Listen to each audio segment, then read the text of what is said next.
So can you say your name for the camera? Yeah, it's Avery, the first and last. No, don't say Okay, no. just Avery, or I go by Ava. I'm Lucas. Good to meet you. I really appreciate you talking to us. No problem. How long you been out here? Well, me and my dude, we've been together for about, I want to 5 or 6 years, but we've only been homeless for about 2 years, pretty much when COVID started. Okay, this is the second time we talked to someone like. So, how did it happen initially? Like, how did COVID send this? Pretty much, like, I ended up getting like really sick. I ended up getting asthma, I think because of COVID and stuff like that. We also had mold in our apartment, and the people that actually were supposed to take care of the apartment weren't taking care of it. So I ended up getting really sick off of it, and I ended up not being able to work because, COVID, if you're coughing and stuff, they're like, no. And then my dude ended up losing his job. He's like a handyman. So he actually works with his hands and stuff like that. So, he has to be in front of somebody. Yeah. So, of course, COVID, no to that.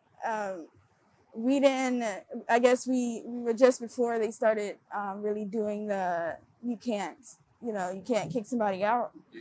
So because we ended up just like barely just missing it, before it really started, and we didn't really know what to do when it came to that, we ended up getting kicked out. So, and he's actually been in prison. He's like all clean and straightforward now, and we're trying to not go down that line. That makes it harder. It's like you get branded after you Exactly. So it's hard for us to both get apartments and stuff like that too.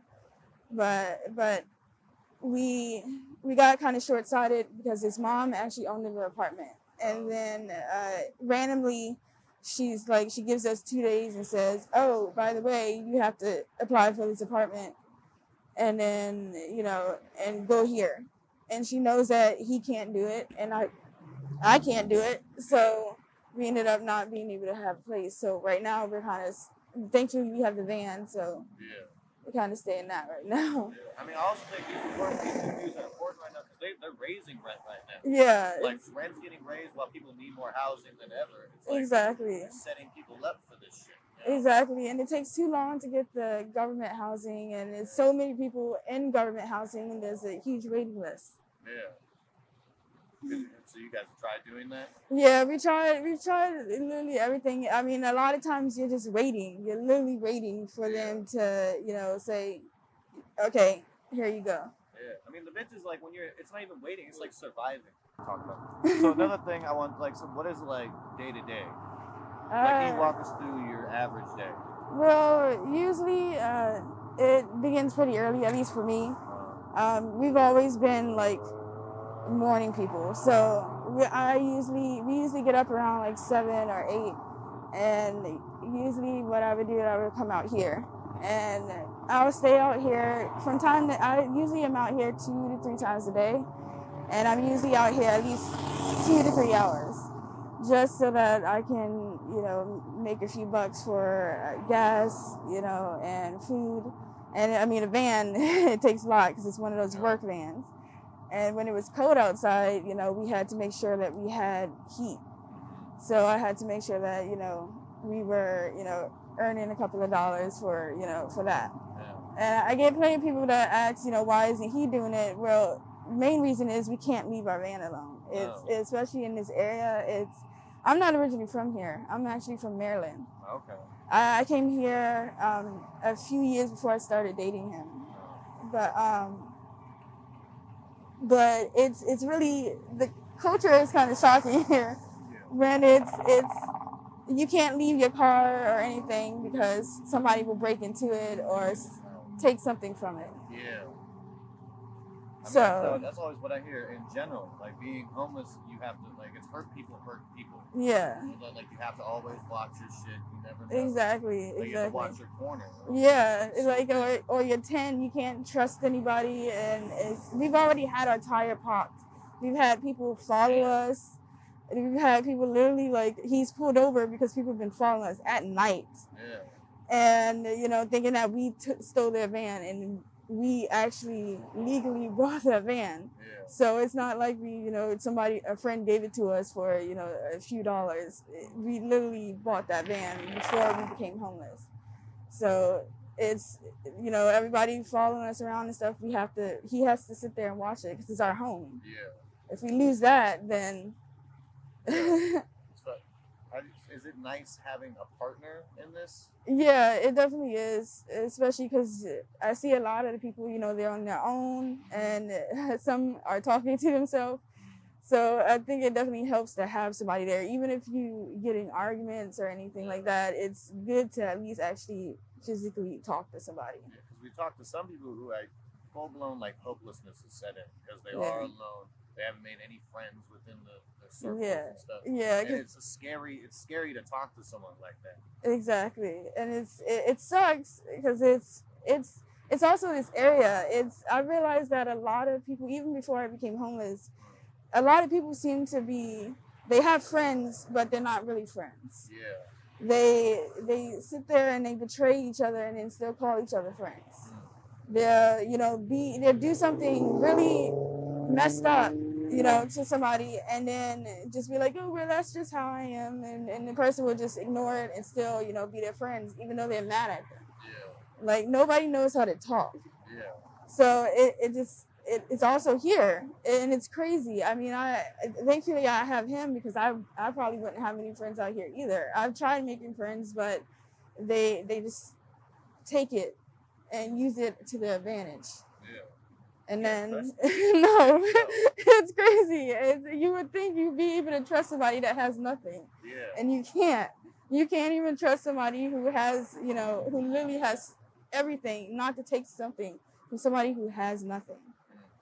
So, he has friends that really that aren't here, that aren't homeless, but they literally have taken things from us.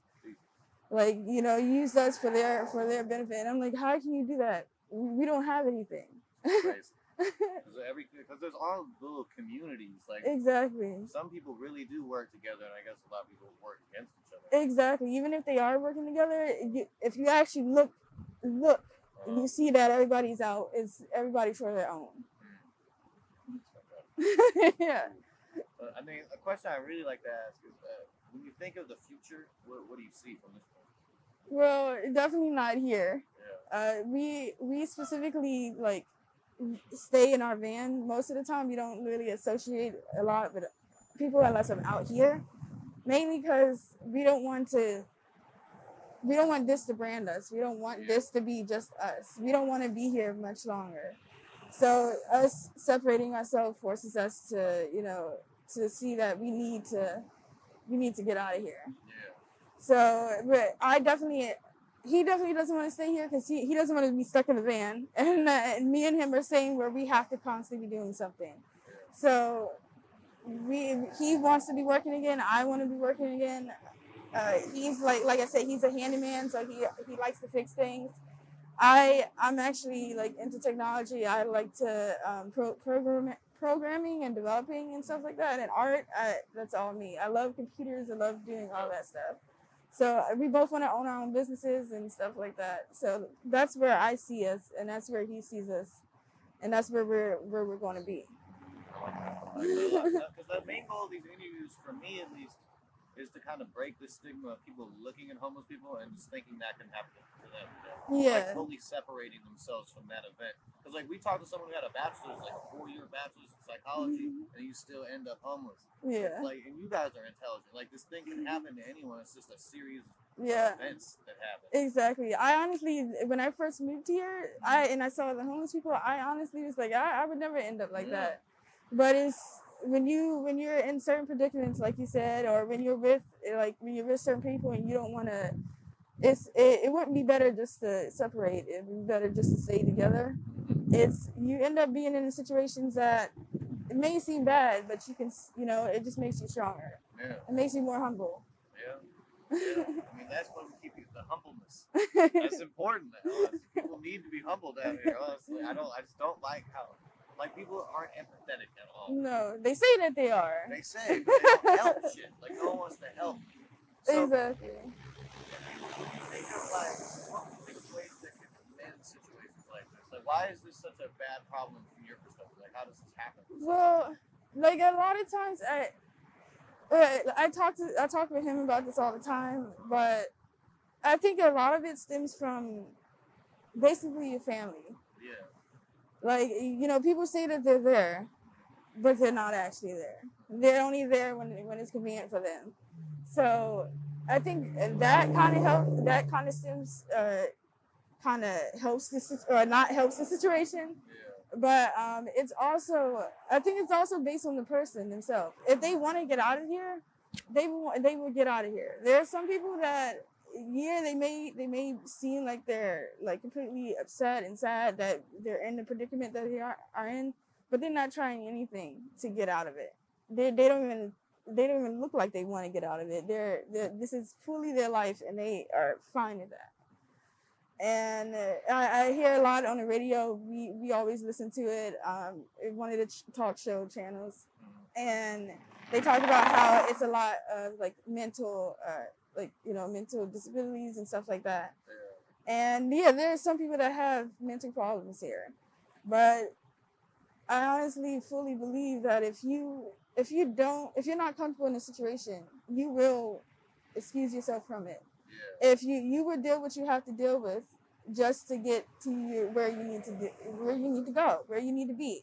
And if something is really, really, detrimental to your life, if you just, really don't like it, if you really want to get out of it, you wouldn't just continuously do it. Yeah. No matter what no matter what you're doing, or, Yeah. no matter what it is, whatever your vice is, it's not gonna be more important than what you actually need to be, yourself. Yeah. It just takes, like, for a lot of people, they have to, like, because this will be the lowest for a lot of people. Exactly. They have to, like, dig up from that. Some people hit the bottom and just can't move anymore. Exactly. This is still not the lowest for them, and and it's crazy. I see people. When we first got out here, I would see people literally put a blanket down and have a few books and a pillow and just sit there in random spots with a blanket and a pillow and books. And I'm just like, I don't even think they're reading, but they're just little spots like that all around. And it's literally just, people don't even have tents. Yeah. And they're perfectly fine with that. And then sometimes where it starts raining like crazy here, and I'm thinking, they're probably literally just sitting outside right now, just with the rain coming down on them, and they don't even care.